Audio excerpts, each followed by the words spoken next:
I had to take the German exam for philosophy graduate school. You had to do two languages, so I did German and French. And so basically the test was, here's a passage from Wittgenstein, Ludwig Wittgenstein, translate it right there. You have whatever it was, 2 hours to translate this passage from Ludwig Wittgenstein. So I passed that, but have not used any of it since then. And I find that I pick up languages pretty quickly, but I also forget them really quickly. So I also took all the way through advanced classical Greek, whereas I look at Greek now and I'm like, okay, I remember Kai, I remember that, I remember some of these words and stuff, but man, it goes quickly. How about you, Anthony? I'm assuming you use it more frequently than I do. Your language. Greek and Hebrew, yeah. I did have in the course of learning theology and so forth, a lot of theology has been done in other languages like German. And so there was a time when I learned a bunch of German theological terms, but I couldn't claim to know the language. I just knew certain terms that were frequently used, like zeitgeist and that sort of thing, world, spirit, or ghost. But you mentioned Wittgenstein, and it actually reminded me of a video I wanted to do.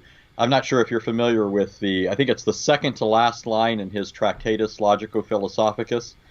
He says, basically, if you've understood me, he's arguing for the need for a purified language.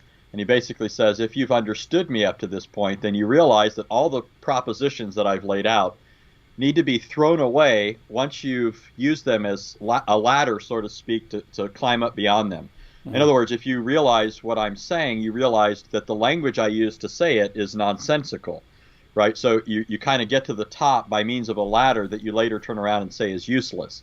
But the reason I think that's such a great line is because it reminds me of Islam, because Muslims will argue that the Bible is the Word of God. They'll often appeal to the Bible in order to prove that Muhammad's a prophet or other things about Islam.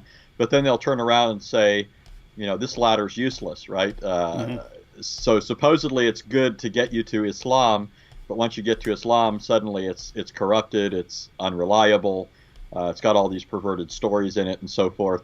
Yeah, Wittgenstein is one of the few philosophers where if he didn't come up with his theories, no one else would have, right? Kant is like that, right? No one would have come up with Kant apart from Kant, right? Whereas lots of others, if you're talking about Descartes and Hume and Locke and all these guys, if they hadn't come up with it, someone would have come up. It's like calculus. If Newton and Leibniz hadn't come up with calculus, well, mathematics had just developed up to the point where it's waiting for people to, take it a step further and so on. Whereas these guys were just completely different from everyone else.